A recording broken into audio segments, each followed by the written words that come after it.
hemos vuelto ya de esta pequeña pausa comercial. Les dije que era muy breve porque ahora ya estamos en presencia de Carla Guaita Carrizo para solucionar todas esas dudas, a lo mejor confusiones también que uno tiene y que cuando las busca en internet, en Google también, que sale todo, aparece todo, nos suelen ser un poco engorrosas, no sé, no sabemos efectivamente cómo son los procesos. Entonces todas esas cosas, dudas que pueda presentar o temas también importantes que puedan estar presentes, comuníquelo con Carla Guaita Carrizo. Así que le doy la bienvenida, como siempre, por estar con nosotros otro día, lunes más, acá en el matinal.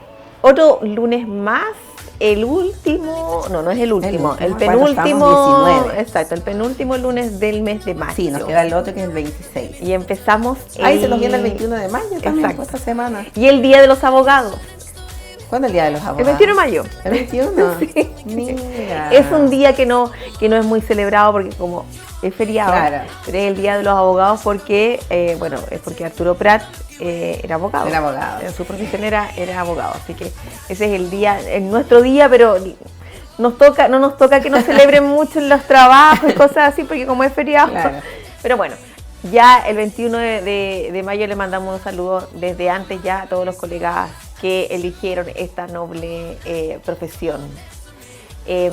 Bueno, hablando de la noble profesión y del tema que nos convoca y lo que estábamos hablando la semana pasada, Natalie, era sobre una modificación legal muy importante que entró en vigencia el año pasado y que tiene que ver con la ley Carín, o la ley Carín, les llaman algunos, la ley 21.643, que es una ley que vino a modificar una serie de cuerpos legales, ya sea el Código del Trabajo, a modificar los estatutos administrativos para funcionarios tanto municipales como los funcionarios públicos, y vino a entregar y dar un procedimiento para la prevención, investigación y sanción de los actos de violencia en el trabajo, como son el acoso laboral, el acoso sexual y el maltrato laboral, ¿ya?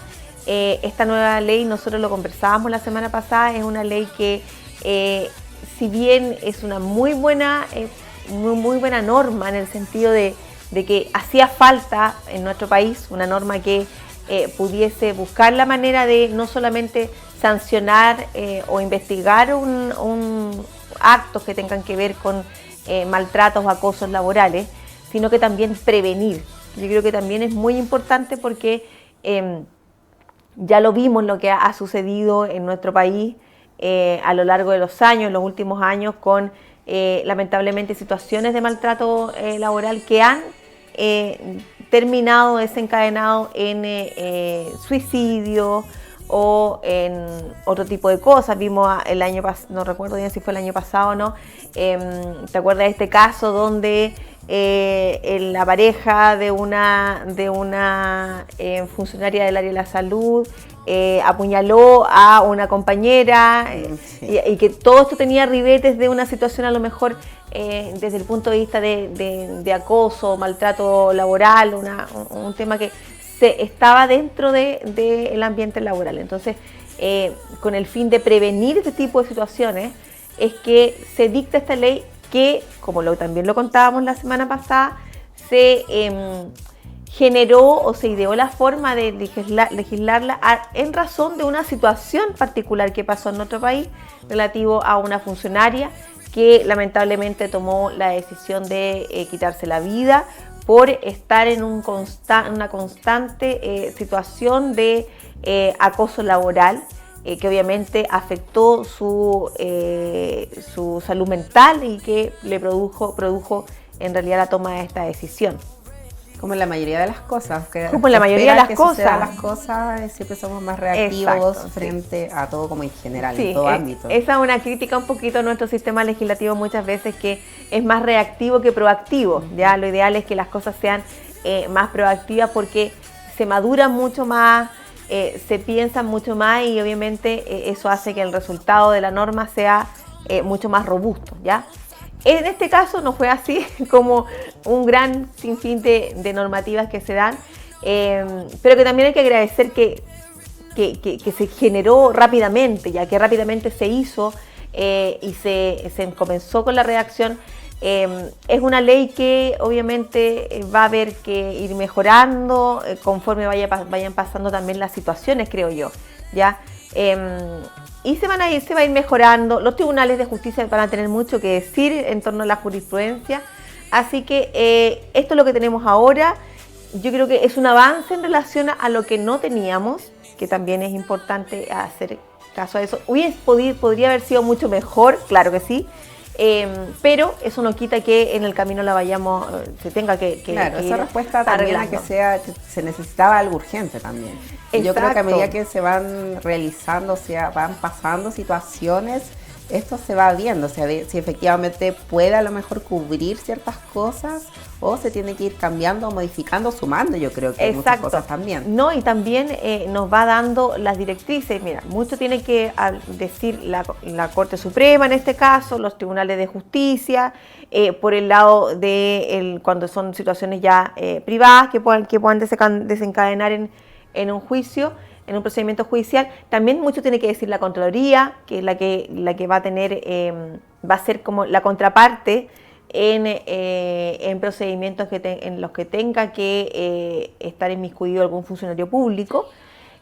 Por lo tanto, hay entes que van a tener que interpretar en realidad la norma y van a tener que además analizar los procedimientos que se van a ir dando tanto en el procedimiento del empleador cuando tenga que hacer estas investigaciones, o que cuando es del mundo privado, y también cuando son los sumarios administrativos en el mundo público. Por lo tanto, van a haber entes que van a tener que revisar y ver si los procedimientos que están gestionando y que se están dando en cada uno de los servicios, ya sea público o privado, o ya sea los empleadores, ir obviamente reforzando y modificando para que tener a lo mejor reglamentos mucho mejores, que cubran mucho más las situaciones que se van dando en torno a la ley Caribe.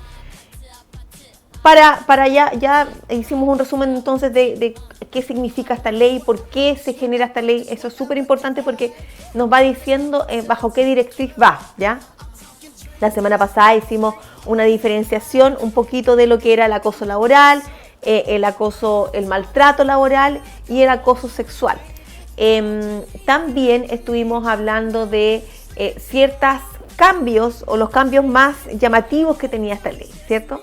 En torno a estas distintas formas de violencia o agresión, que era la agresión o el maltrato laboral de un tercero ajeno al servicio, ¿te acuerdas? Y ahí hablamos de qué pasaba en el caso de por ejemplo, no sé, una persona que trabaja en el retail y va un cliente y lo empieza a acosar o maltratar. Bueno, a eso se refiere esta modificación o esta incorporación de este tipo de maltrato. Y también criticamos un poco el tema de cómo se podía sancionar a ese tercero, porque no forma parte ni del trabajo, ni del empleador en el caso del mundo privado, ni tampoco del servicio en el caso del mundo público. Por lo tanto, era difícil a lo mejor poder sancionarlo en el caso de que efectivamente hubiese ejecutado algún acto de violencia o maltrato en contra de un trabajador. Entonces ahí quedó como para que a lo mejor en alguna modificación eso se pudiera enmendar, porque en realidad yo no he visto ¿quién es el persecutor? Por ejemplo, ese tema de denuncia. No, yo me imagino igual deben suceder. Debe suceder, ahora que claro, se derive eso en una denuncia, porque no lo he visto. Yo por lo menos he visto algunos fallos que tienen que ver con trabajadores dentro de una misma empresa o de un mismo servicio, pero no así de un tercero, ¿ya? Pero es algo que en realidad existe, ¿ya? De hecho existe, pasa, pero habría ahí que buscar la manera de que esto pueda tener obviamente una sanción, que es lo ideal, o un procedimiento, cómo se pueda dar.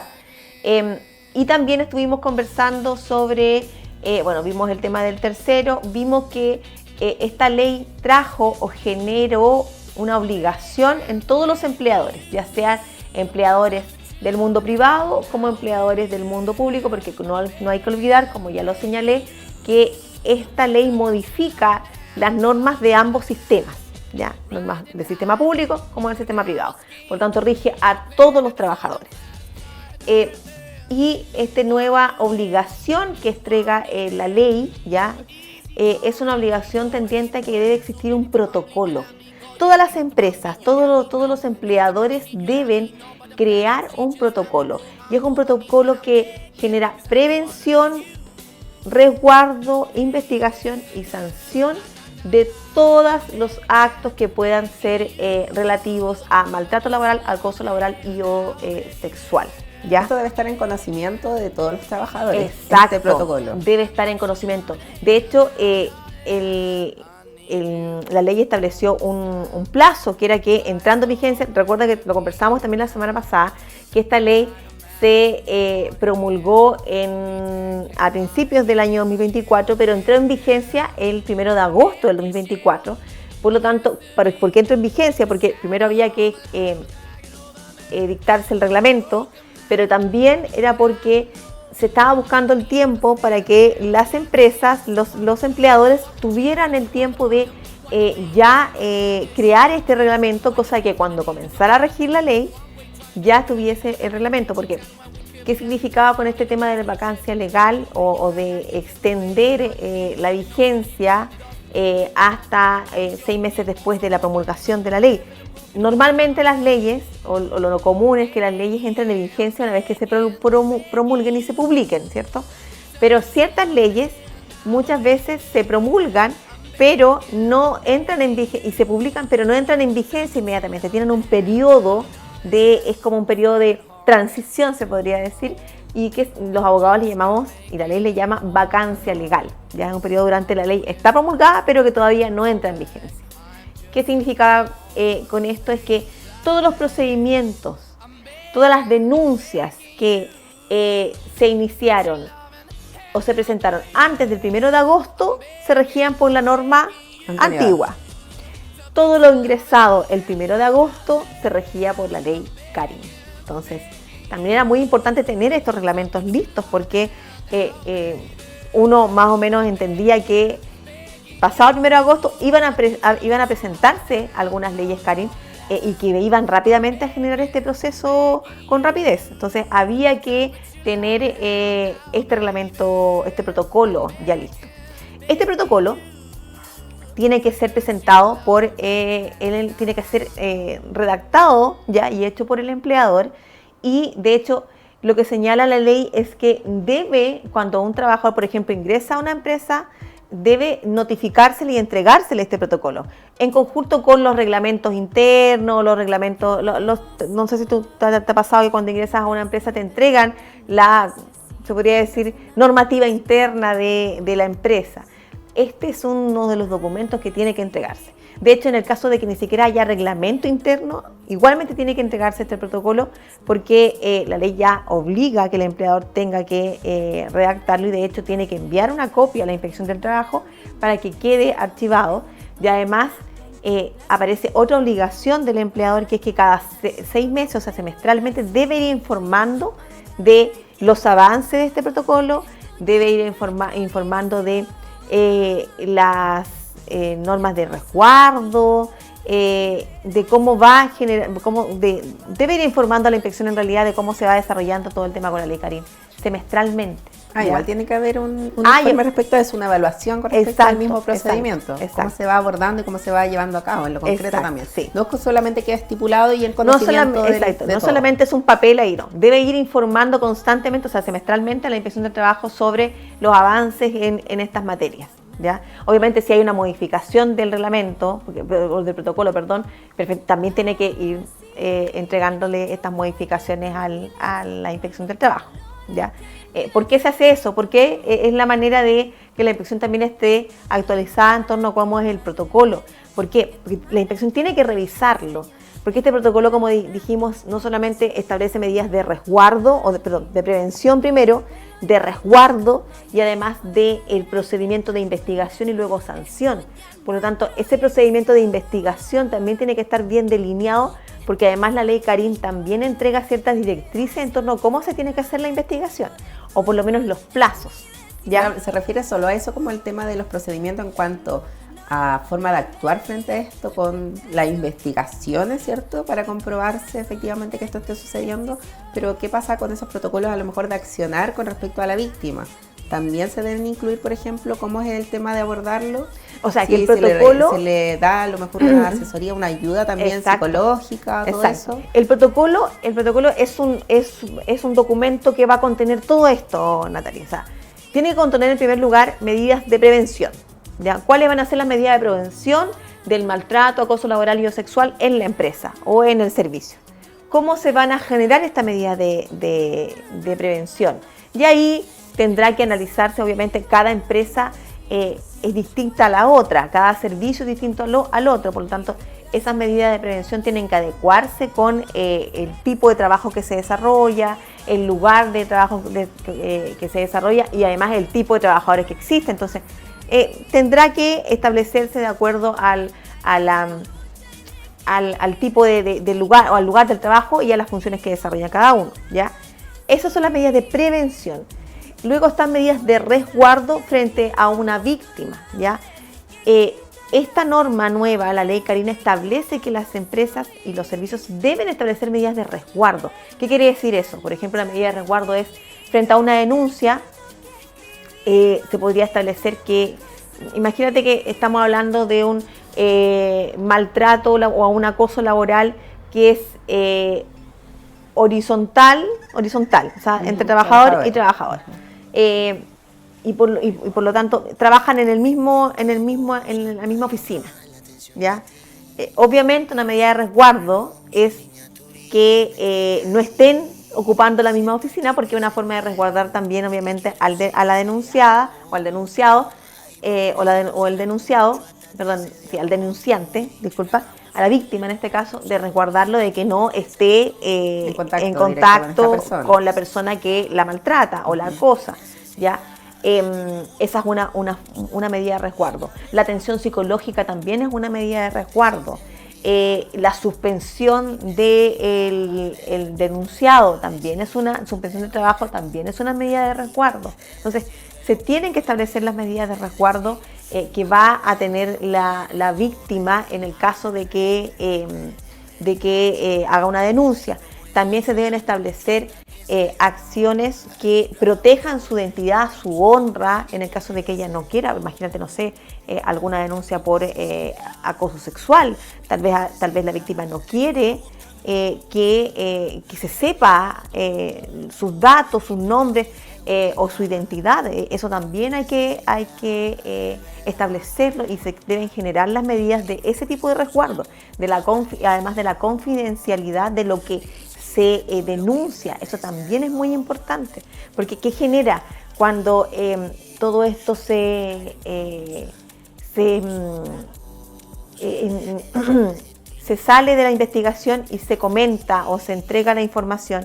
Es que se revictimiza a la víctima, ¿ya? Porque obviamente cualquier persona que sufre una situación de maltrato, acoso laboral o sexual, es una persona que está sintiendo un dolor, o sea, no es algo grato, no lo está pasando bien. Por lo tanto, este protocolo debe contener medidas de resguardo, pero también de mantener la reserva, la confidencialidad de los datos, de la denuncia, y también la confidencialidad muchas veces también de la persona que está denunciada. Entonces, se tiene que mantener este procedimiento en resguardo hasta que ya se pueda definir la sanción, se haga la investigación y todo. Pero dentro del proceso de investigación tiene que existir esta reserva.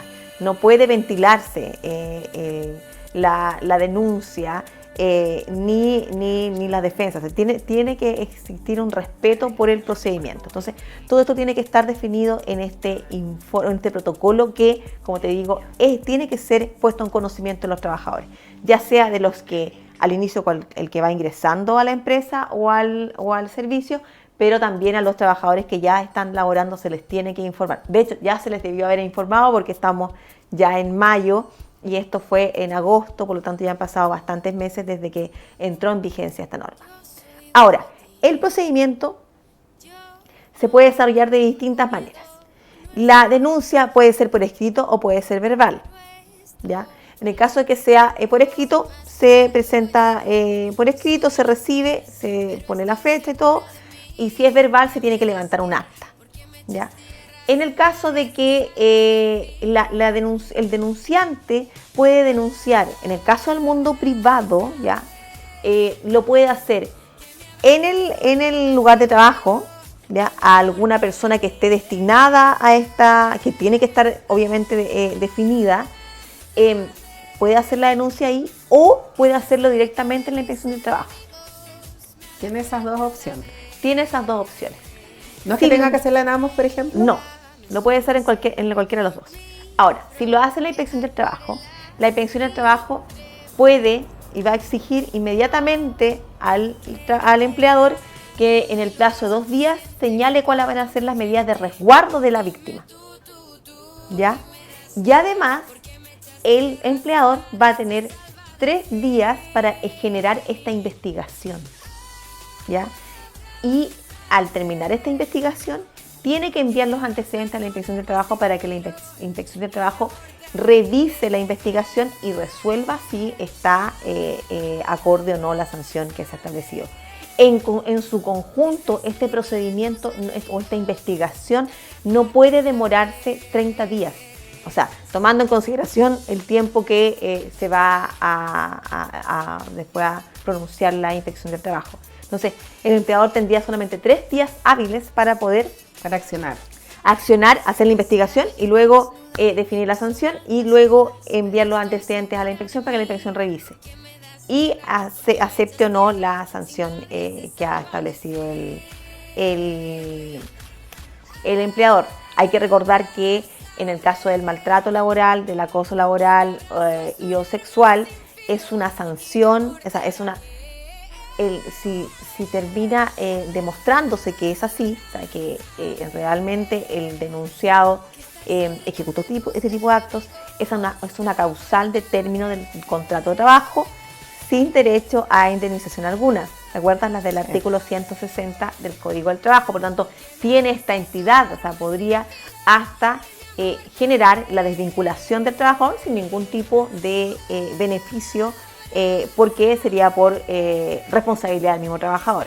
Entonces, es muy importante que este proceso esté bien desarrollado y también que se haya informado a los trabajadores, porque obviamente los trabajadores son los que van a tener que luego, tanto el denunciante como el denunciado, defenderse o iniciar algún tipo de otro procedimiento judicial si es que no está conforme con lo resuelto, ya sea por el procedimiento que se genera, como también por lo que define la inspección. Entonces, es muy importante que exista claridad de cómo es el procedimiento, porque estableciéndose se puede impugnar, ¿ya? Siempre se va a poder impugnar ante los tribunales de justicia, ¿ya? En el caso del mundo público, ¿ya? No hay que olvidar que hay muchos trabajadores que trabajan tanto en municipios o en distintos servicios públicos. En el servicio público es distinto. Aquí no está la Inspección del Trabajo, no forma parte de este procedimiento, pero sí la Contraloría General de la República o Contraloría Regional de la República en el caso de cada una de las denuncias. La ley también establece que estas situaciones, si son demostradas, si son sancionadas, tienen como sanción también la destitución, ¿ya? Del funcionario, pero no a través de este tipo de procedimientos, sino que el proceso de investigación se hace a través de un sumario administrativo, ¿ya? Pero el sumario administrativo tiene que también contener estas modificaciones que se establecieron, o sea, tiene que haber un protocolo. Este protocolo tiene que generar el proceso de investigación, pero el proceso de investigación no es solamente una investigación, es un sumario, porque los funcionarios públicos pueden ser desvinculados. O sea, una de las formas de que sean desvinculados o destituidos, se llama en el mundo público, tiene que ser a través de un sumario administrativo de esta índole. O sea, sería un sumario administrativo ley Karin, ¿ya? La ley hace ciertas diferencias en torno a quién es el denunciado, ¿ya? O el denunciante, ¿ya? Esta es una de las modificaciones que no están en el mundo privado, que se refieren a que cuando el denunciado o una de las partes es el alcalde, algún concejal o concejala, o algún directivo, ¿ya? Cuyo superior jerárquico es el alcalde directo, ¿ya? si pasa esto y llega este tipo de denuncia a un municipio, lo que debe hacer el municipio es inmediatamente tomar esta denuncia y derivar todos los antecedentes a la Contraloría Regional, ¿ya? Del lugar donde se encuentra el servicio, ¿ya? ¿Por qué? ¿Esta persona no se aparta de sus labores, de sus funciones? Mientras está la investigación, por ejemplo. Va a ser la Contraloría lo que va a hacer esto. Solo es que esto se refiere a que en el caso de que una de las partes sean este tipo de personas, o sea, el alcalde, los concejales, algunos de los concejales, o un directivo cuyo superior jerárquico inmediato sea el alcalde, el servicio debe dejar de conocer y debe enviar los antecedentes a la Contraloría para que la Contraloría haga la investigación. ¿Por qué se hace esto? Porque, por ejemplo, si hay una denuncia en contra de un alcalde, el alcalde no podría generarse un sumario dentro del municipio porque él es el superior jerárquico del sumario. Claro. Exacto. Entonces, por eso tiene que ser otro antecedentes a la Lo mismo pasa con un directivo cuyo superior jerárquico inmediatamente es el alcalde. Tampoco, porque es un directivo, o sea, es uno dentro de la jerarquía del municipio iría en segundo lugar. También se derivan los antecedentes hacia la Contraloría y también cuando es un concejal, ¿ya? Entonces, esa es una de las apreciaciones. Ahora, cuando no es ninguna de estas personas, se inicia a través de la denuncia, ¿ya? Debe existir un procedimiento, porque ya debe existir el protocolo, debe existir también un ente al cual se recepcionan las denuncias. Por lo general las denuncias se ingresan, las ve a veces el alcalde, o el alcalde las deriva inmediatamente, o hay, en el caso de los municipios, o hay un ente que es el ente que recepciona este tipo de denuncias que está capacitado, ¿ya? Para recepcionar estas denuncias. Estas denuncias inmediatamente, si por ejemplo, si llega a un municipio, el superior jerárquico del municipio es el alcalde. Por lo tanto, es él el que instruye, ¿ya? O ordena instruir un sumario, ¿ya? Él es el que ordena a través de un decreto alcaldicio el inicio de un sumario. Entonces, en este caso se hace e inmediatamente se va a iniciar este procedimiento a través de un sumario. Se va en el mismo acto, se nombra un fiscal, ¿ya? Que es un fiscal sumariante, y este fiscal va a recibir estos antecedentes, va a aceptar el cargo y luego lo que va a hacer es inmediatamente determinar si hay que generar medidas de resguardo, ¿ya? Esto tiene que ser rápido. ¿Hay plazos para esto? Esos son los plazos que va a establecer el mismo protocolo, pero lo que señala el mismo estatuto administrativo es que los plazos de los sumarios son de 20 días hábiles, ¿ya?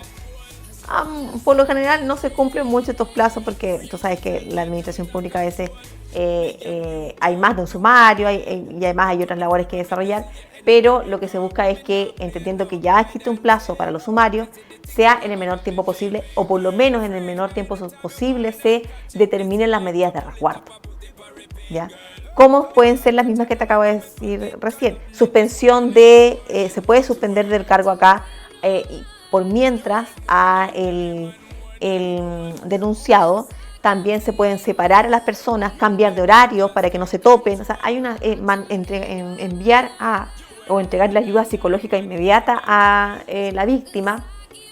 Entonces hay una serie que son muy parecidas a las del otro sector, pero que aquí está un poquito más arreglado porque hay un sumario y el sumario pasa por ciertas etapas que en realidad son las mismas etapas de todos los sumarios, pero tiene estos tintes que hacen que sea distinto porque es por la ley Karin. Ahora, como te decía, está el plazo, se tiene que generar el procedimiento y la sanción obviamente va a determinarse en relación a lo que pase en la investigación. Ahora se concluye. Exacto. Y la ley también establece que en estos casos la víctima tiene el derecho de presentar toda la prueba que estime conveniente, ¿ya? Antes en los sumarios era un poquito cerrado el tema del tema de la prueba, pero ahora con el tema de esta nueva ley señala que la víctima puede presentar antecedentes en el proceso en el que se está investigando la denuncia que él o ella ha realizado. Entonces, como te decía, estos procesos están iniciándose. Sí, lo que hemos escuchado en la noticia es que ha habido una gran cantidad y un aumento de denuncias por ley Karin. esto va generando también que vayan saliendo distintos fallos, resultados de la ley Carín. Y ya te comentaba recién, de hecho, que ya hace unos días había visto un fallo que tenía que ver con que el tribunal había modificado en realidad la decisión del empleador de la desvinculación y había establecido una sanción menor, ¿ya? Esto solamente era en razón, lo que alcancé a leer, era que se refería a que el proceso de investigación no había sido tan riguroso, ¿ya? En cómo se había llevado a cabo el proceso de investigación. Y es por esto que es súper importante que las partes, ya sea quien esté en cualquiera de los dos lados, entre víctima o victimario, tienen que saber cómo se genera el proceso de investigación, cómo se va desarrollando. ¿Por qué? Porque eso les va a permitir defenderse o iniciar algún procedimiento, alguna acción judicial que se puede hacer obviamente ante los tribunales laborales, con el fin de que se revise nuevamente el proceso y se establezca si efectivamente hay o no situaciones. Claro, igual el tema de las pruebas, me imagino yo. En cualquier juicio eso es, por ejemplo, cuando uno, no sé, hace esta denuncia, por ejemplo, y si la víctima a lo mejor no tiene pruebas concretas, sino que más bien como sus dichos, lo que ha vivido, ¿qué se hace ahí? ¿Cómo se aborda? ¿Hay algo que se puede hacer con respecto a solicitar algún informe psicológico de la afectación que ha tenido? Y esa es netamente la prueba a lo mejor a mostrar. O sea, los informes psicológicos son importantes dentro de este tipo de procedimientos, porque estamos hablando de una situación que genera un menoscabo, lo que hablábamos la semana pasada. El maltrato laboral, el acoso laboral, tiene por objeto generar un menoscabo, un detrimento, una situación en el trabajador o en la persona o en la víctima que lo haga sentir mal. O sea, no tiene otro fin el maltrato, y por lo tanto existe una afectación psicológica o hasta una afectación física muchas veces, ¿ya? Porque esto puede generar una depresión o puede generar en situaciones en que la persona no duerma, por ejemplo, no pueda aplicar bien en el trabajo, no esté, a lo mejor una persona puede estar triste por una situación de depresión, o también puede estar agresivo. O sea, va a generar sí o sí un impacto, y ese impacto puede ser a nivel psicológico como también puede ser a nivel físico, porque las personas también se enferman, ¿ya? Claro. Entonces, y en el rendimiento también, me imagino. Y en el rendimiento, entonces, esto claramente o sea, yo creo que es fundamental dentro de la prueba los informes y las pericias psicológicas al denunciado, o sea, a la persona que denuncia, al denunciante. Y no creo, en realidad, yo creo que siempre pueden haber más pruebas. Recuerda que en estas pruebas también hay testigos, hay personas que pueden declarar. Por lo general... Y aquí se resguarda, por ejemplo, el tema de los testigos, porque también muchas personas a lo mejor se restan de esto también por las represalias a lo mejor que puedan tener. O sea, lo que señala la misma ley es que el procedimiento debe ser un procedimiento que establezca la reserva y la confidencialidad de lo que se señala en los procedimientos. O sea, deben existir las garantías de que va a ser un procedimiento resguardado, reservado y confidencial, donde lo señalado no sea vox populi, ¿ya? Porque obviamente esto genera situaciones en las relaciones laborales, claro, también del conjunto o del equipo que trabaja en esta empresa o en esta unidad o en este servicio, ¿ya? Recuerda que cuando hay temas de violencia o maltrato laboral, no solamente están las partes que son la víctima y el victimario, sino que también toda esta situación va a generar un impacto dentro del lugar de trabajo. Por eso tienen que existir medidas, por eso el protocolo debe establecer medidas de prevención el acoso, maltrato o acoso sexual. ¿ya? Deben existir, y estas medidas de prevención son las que no solamente se refieren a una persona en particular, sino a los equipos de trabajo. Entonces, por eso esta ley es como, te digo, es una ley que se va a ir mejorando, yo creo, en torno vayan pasando situaciones, ¿ya? Porque pueden pasar muchas cosas. El mundo laboral es un mundo muy amplio.